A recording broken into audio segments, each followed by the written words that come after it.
I'm a prison wife. Of course I got an extra change of clothes in the car.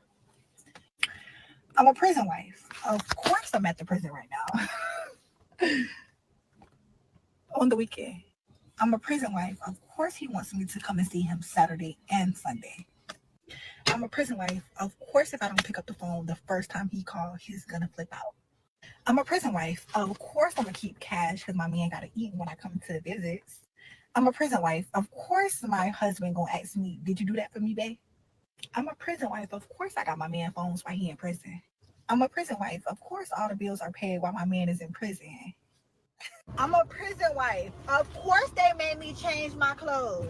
I understand certain circumstances that cause you to have to get set back sometime, and I'm not knocking that, but I think it's really stupid just based off of the hypergamous nature of most women to waste a lot of your valuable years. Not saying that this is the thing for all niggas that go to prison, but for most y'all, this is the reality of it, because that type of setback, them type of years, while you were in the joint doing that, a lot of niggas is out here like already up on it. Shout out Wallow. He's one of the few that was able to turn it around. But if we talking about predominantly most of them, they're gonna be losers for life because they don't have the ability to obviously they make poor decisions, and so unless prison drastically change them, then it is what it is. But I think it would be it's foolish of her to waste her valuable years on a nigga that's in jail. But that just goes to show you the attraction that our women have for certain type of archetypes of men, and they don't get out of that space until later on in life when they're already used up. I'm just keeping it real, man. I'm not, I'm just a messenger. I'm not here for no beef. Let's get on to the next one.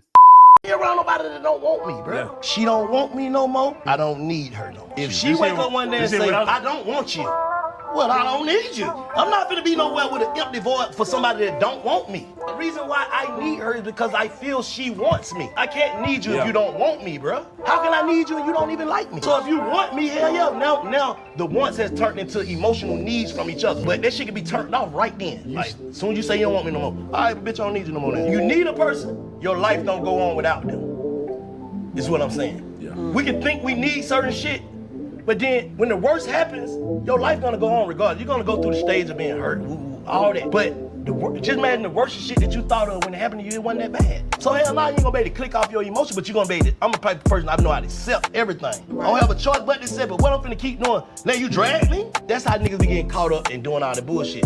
This woman tell you she ain't want you, then you catch her with a motherfucking Johnson in her mouth, you wanna beat up, she just told you she don't want you.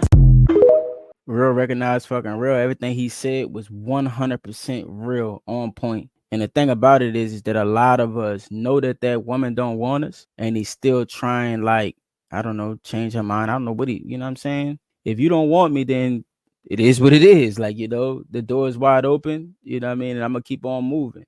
But he only speaking 100% facts, A lot of us be emotionally tied in ways that we shouldn't be, because if they're choosing, let them choose. I'm just saying.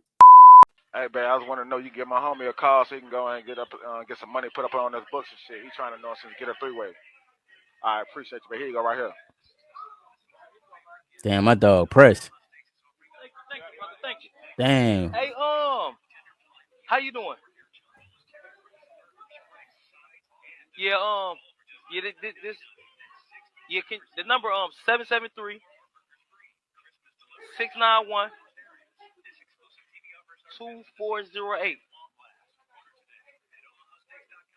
All right, thank you. I'm just gonna be a quick minute.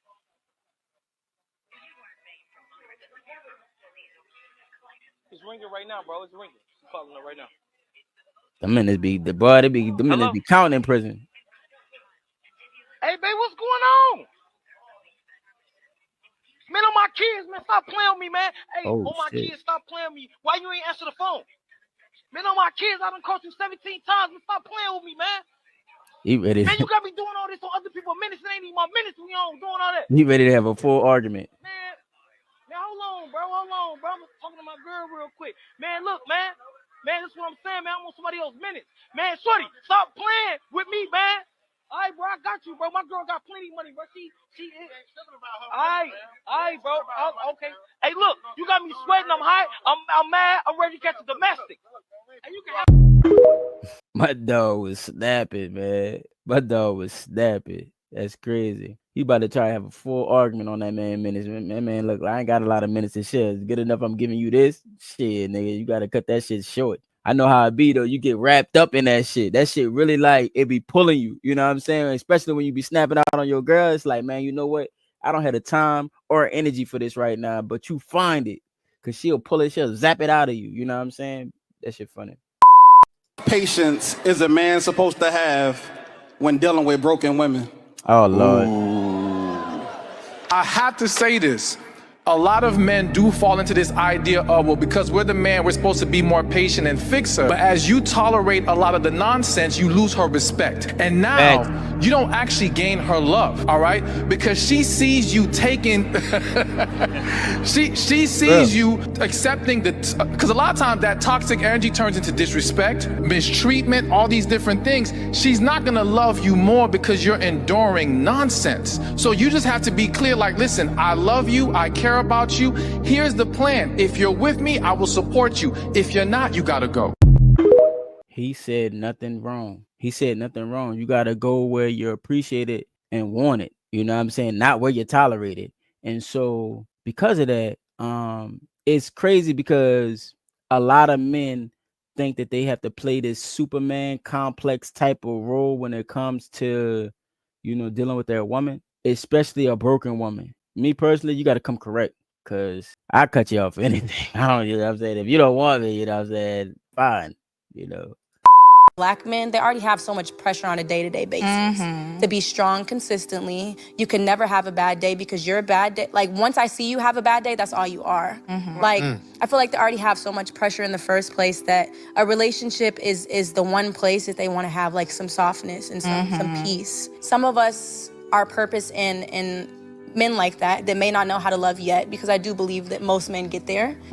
You're just a step to prepare him for his woman. And I will say, a lot of women, I think, pressure men. It's like, hey, nice to meet you, like, hang out, relationship. Like, you have a right to have your timeline, but I feel like what switches is when the pressure comes in, or if they meet a man and he's not necessarily ready for marriage, but they are, like, they disrespect his boundaries and, like, well, they pressure him all the time. Because, you know, especially Black men, they already have so much pressure on a day-to-day basis to be strong consistently. You can never have a bad day because you're a bad day. Like, once I see you have a bad day, that's all you are.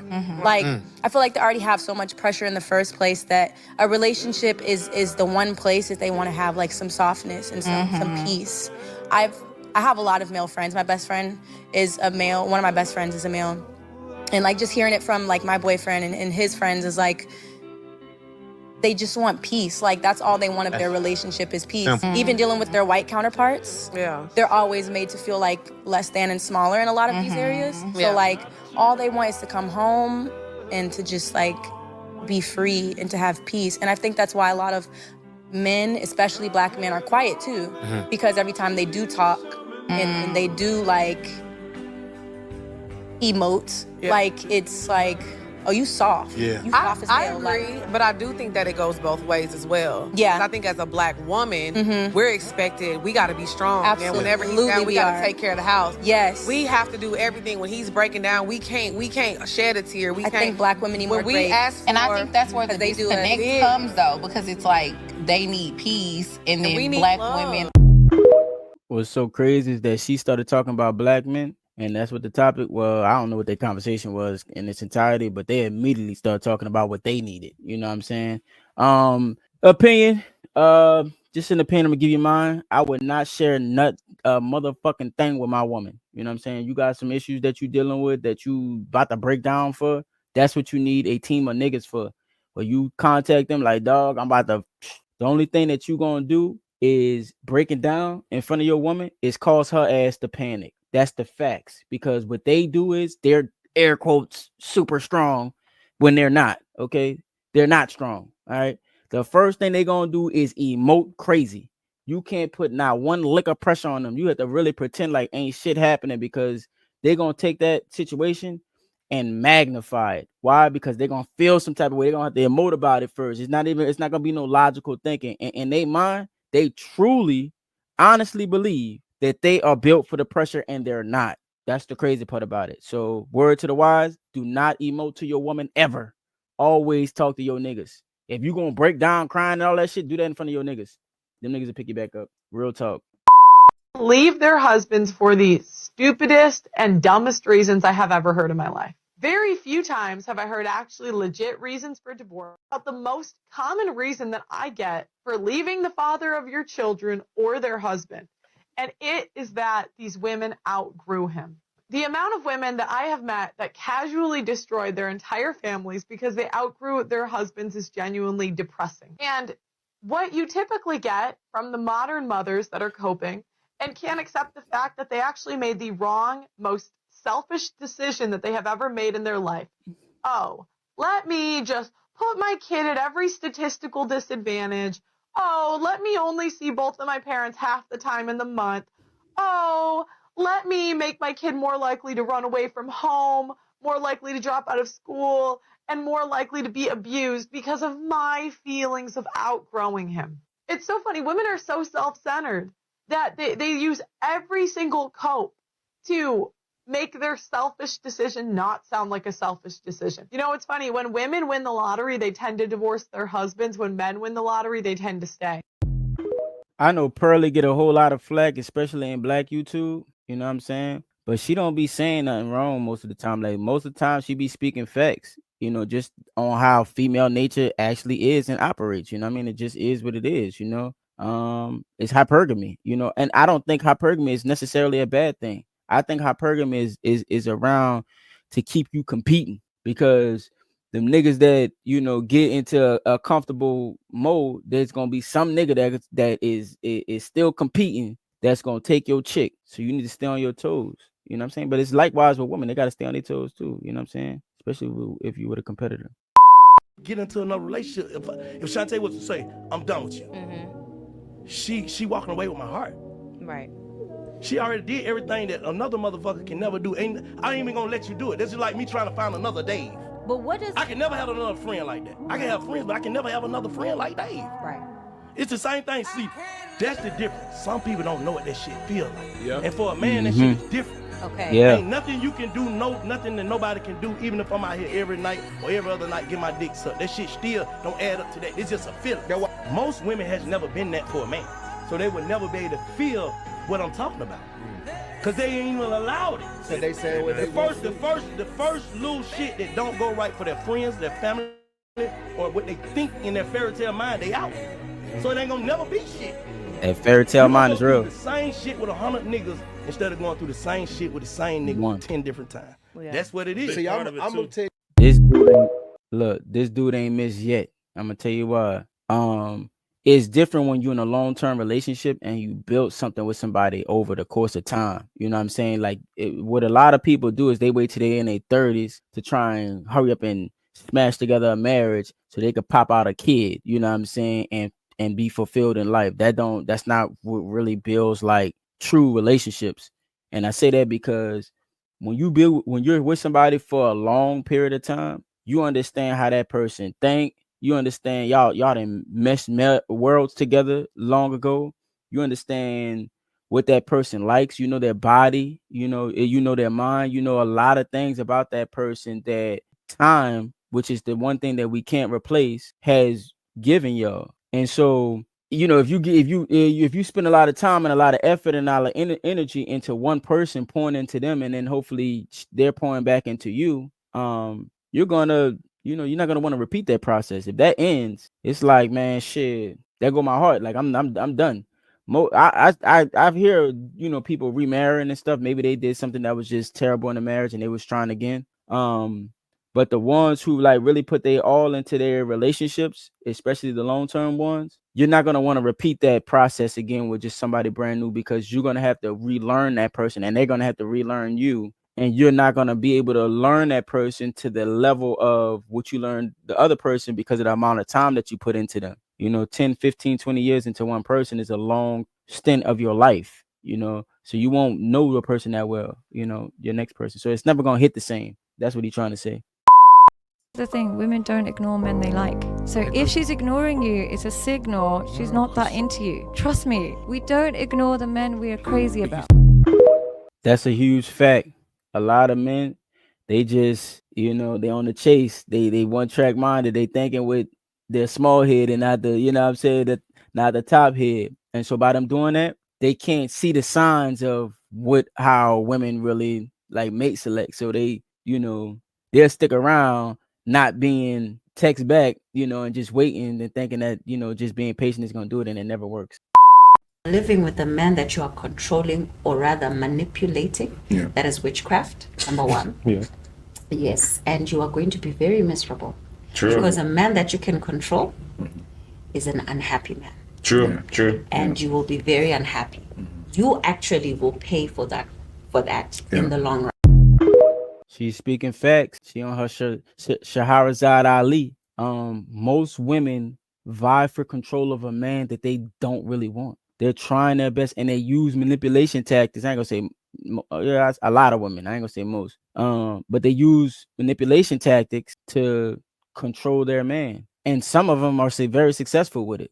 Some of them are extremely successful with manipulating and using these tactics to control a man. Some women have control issues, but when, the dynamic between the man and the woman, the man is supposed to be the head and the woman is supposed to be the helpmate. And so when that dynamic is disrupted, it causes calamity, not just for that man, because he's going to be unhappy just the way she described, but that woman is not going to be experiencing her softness. You know what I mean? She's not going to be able to rest in that because she's constantly got her hand on the wheel instead of just sitting back and letting the man drive.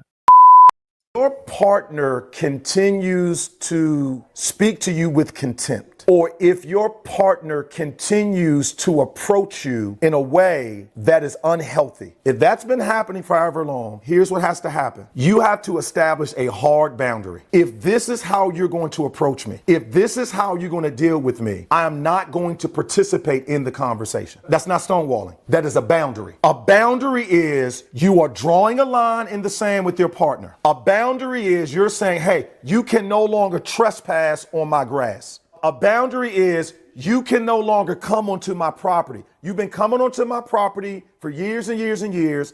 I'm establishing a boundary and I'm letting you know up front that if you cross this line, I am no longer going to be a willing participant in your bad behavior. I can definitely agree with that. The only thing I would say to that on the other side is, let's say that somebody is establishing a strong boundary that wasn't there before. It's going to take some time for them, as long as the person that you're with is willing to acknowledge that and say, okay, that's your new boundary. Let me acknowledge that.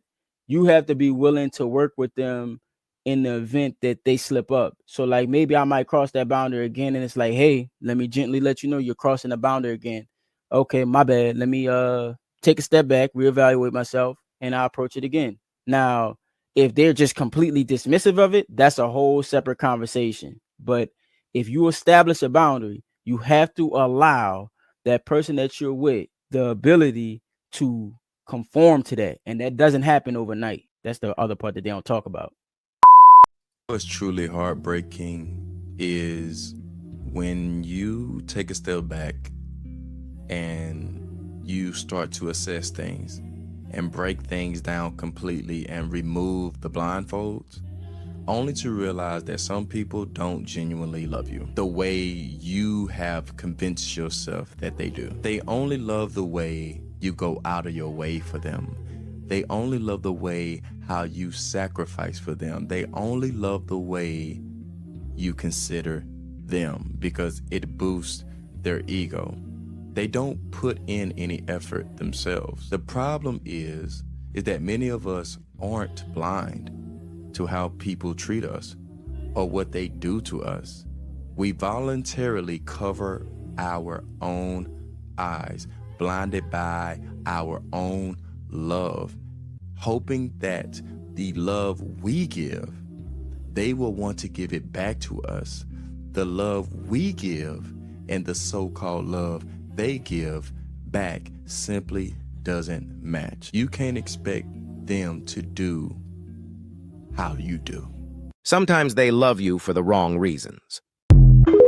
Yeah, man, I cannot relate to nothing that dude is saying because I never I never do anything that I don't want to do for somebody ever. I never go out of my way. None of that shit. That's why I guess all the people that are around me, I know love me, because I do not go out of my way for nobody unless they really, really, really, really freaking need it. And I'm the last person that they could call. That's when I, maybe inconvenience myself. But I never go out of my way for nobody. I always keep everything very plain and simple. And if you don't like it, you can step. I have no issues or conundrums being alone. Matter of fact, I actually prefer it.